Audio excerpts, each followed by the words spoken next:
Thanks to Oppo for sponsoring this video. This is the Find N3 Flip, the first phone to bring you all of the benefits of having a flip phone, like being smaller, taking way better selfies, and letting you watch videos hands-free, without the usual pain points of having fewer cameras to work with, a narrower screen, and a smaller battery. With it being the closest thing that I've seen yet to a flagship bar phone that happens to flip. So the first thing that stands out about the Find N3 Flip is the box itself, with it being bigger than we're used to, and that's because Oppo actually includes accessories like a fast charging power brick and even a case for the phone. But here is the N3 Flip itself, and this has gotta be the best looking crease I've ever seen on a folding phone. I mean, it's barely visible even at an angle and under direct light. On the back, we have an industry-first triple camera system on the flip phone, along with a vertical cover screen with a 17:9 aspect ratio. On the left side, there's nothing but an alert switch to switch between ring, silent, and vibrate. On the right, you have a volume rocker and a fingerprint scanner, and then at the bottom is a USB-C port, along with a dual SIM slot, where unlike Samsung's folding phones, you can fit 2 physical SIM slots in here, which is great for countries where eSIMs aren't supported. When you fold it up, it has what Oppo is calling a micron carved flowing hinge, which combined with the Cosmos ring that goes around the camera, adds an elegant touch to the design. It's not as minimal of a design as compared to like the Galaxy Z Flip 5, but what I really like about it is the back here is curved instead of completely flat, which despite it being a little bit thicker, makes it more comfortable to hold. Alright, so when I first saw this cover screen, my first thought was, why didn't Oppo just have the screen take up the entire area like Samsung did with the Flip 5? But the more time I spend with it, the more I can see Oppo's logic. For one, by not having the screen take up the entire area, they were able to fit in a much better camera system in here, which not only has more cameras than the first telephoto camera on a flip phone, but it also has bigger sensors, with the main camera having a sensor that's over 30% bigger than other flip phones, while the ultra-wide sensor is a whopping 100% bigger. And 2, with a vertical aspect ratio, the cover screen can closely mirror the main screen, so you can run some full screen apps on here just like on a regular phone with the same swiping gestures and interface. There's even a little app drawer, and at least for the 40+ supported apps like Gmail, Twitter, Reddit, and TikTok, everything scales down and behaves like you'd expect. While the vertical screen does make the keyboard a little bit cramped, it comes in really handy while you're recording videos, where you get to see everything that's in frame without having any letterboxing or things getting weirdly cropped off like it does on the Flip 5. But the more important screen, of course, is the main screen. And this is an area where I think the Find N3 Flip really excels. Because unlike other flip phones, this one just feels a lot more like a regular bar phone. Not only do you have a high dynamic refresh rate at up to 120 Hz on this 6.8-inch display, but you also get a wider 21:9 aspect ratio compared to the more narrow 22:9 aspect ratio on the Galaxy. Now, I had to double check the aspect ratio specs to see if they're right, because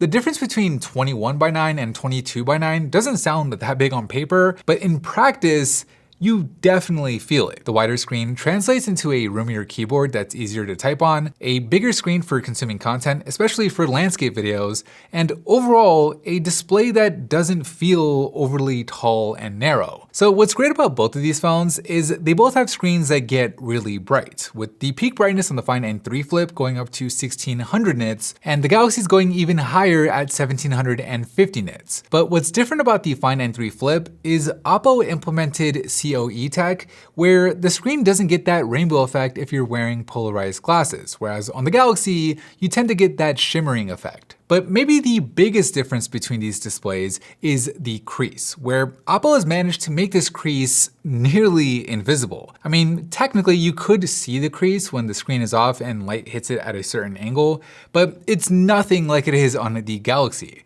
The Galaxy's crease just catches and bends light in a way that makes it noticeable even when the screen is on. Whereas on the Oppo, anytime the screen is on, the crease basically disappears. But it's not just that you see the crease less on the Oppo, you also feel it less too, which on a flip phone where the crease goes across the screen horizontally right where you scroll, it does make a difference. Now, what makes the Find N3 Flip's crease possible, of course, is the new flexion hinge, which not only gives you the same gapless design, but it also has this really smooth glide every time you fold and unfold it. In terms of the durability, Oppo says that it now has an ingress protection rating of IPX4, which while it isn't as high as the Galaxy's IPX8, it is enough to survive the daily splashes of life like rain or a spilled drink. The hinge is also stronger now, with its load-bearing strength improving by 25%, to the point where this phone has been independently tested to survive a whopping 600,000 folds. That's the equivalent of folding your phone 100 times a day for 16 years, which is crazy.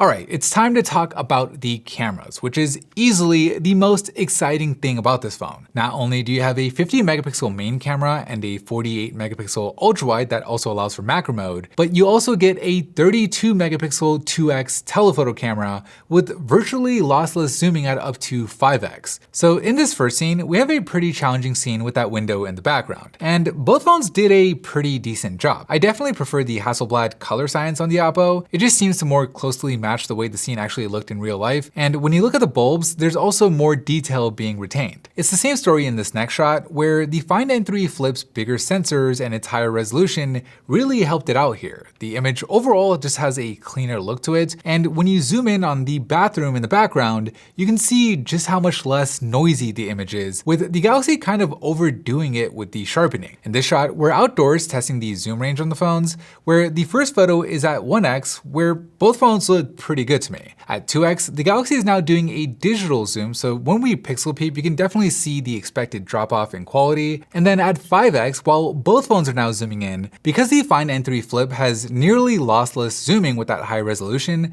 the image is a lot cleaner than you'd expect. It's actually pretty impressive for a 5x photo on a flip phone. Taking a look at portraits now, the image on the Find N3 Flip is super clean. Like, I couldn't even believe that this was taken on a flip phone, whereas on the Galaxy, that sharpening is really hurting it. Samsung is probably doing this to make up for its smaller sensor and resolution, but her hair just looks crunchy. Like, I don't know how else to describe it, and that background blur definitely looks more artificial. In this next portrait, both phones did a good job, but instead of sticking at just 1x, we also shot a 2x portrait photo on the Find N3 Flip, which is something that you can't do on the Galaxy, where you get what I think is a much more flattering image, which is close to 50 millimeters. In comparison, trying to get the same framing on the Galaxy at 1x by getting closer makes the image just look more rounded, which to me doesn't look great. Alright, looking at some nighttime shots, this first one in front of a movie theater really blew me away.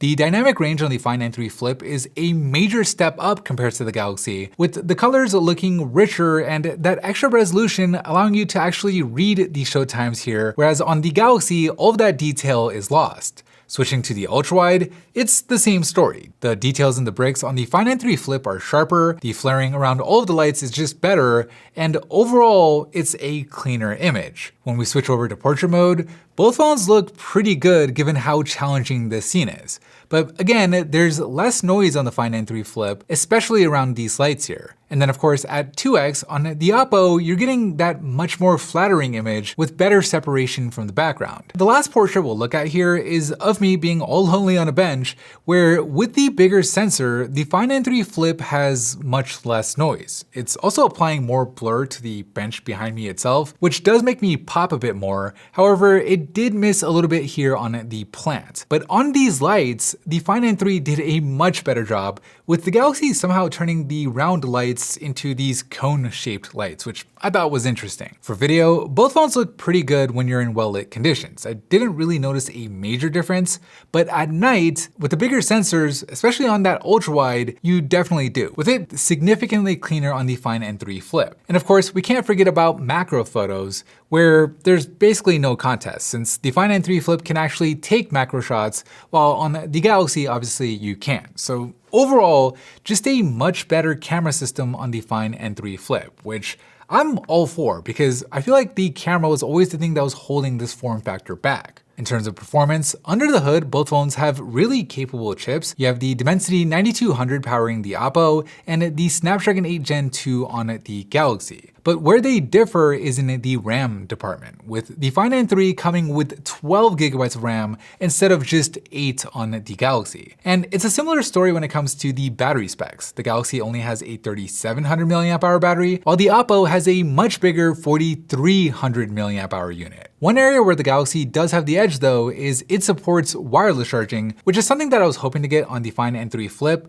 but Oppo does make up for it with SuperVOOC, which is nearly twice as fast as the Galaxy at up to 44 watts compared to just 25 watts. It's actually the fastest fast charger on any flip phone right now. And then one last comparison I wanted to point out between the two is with the sound and haptics. While the speakers on both phones are perfectly fine, I did notice that the Oppo's gets a bit louder, and the more noticeable difference was in haptics, where the Find N3 Flip's X-axis linear motor creates more precise and nuanced vibrations, whereas the Z-axis motor on the Galaxy Z Flip 5 just has that traditional buzzy feeling, which, to me makes it feel less like a flagship. And that's basically the opposite of how I feel about the Find N3 Flip overall. This phone is pretty much the closest thing we have to a flagship bar phone that just happens to flip, instead of a flip phone that comes with only some flagship features. I'm not saying that this phone is perfect, I don't think any phone is, but it's definitely a top contender in the flip phone game. I'll be dropping all the links and info you need down below in the description if you want to learn more. But anyways, that is it for me in this video. Big thanks to Oppo for sending this phone out to us and sponsoring it. Thank you guys for watching. And as always, I'll see you in the very next episode.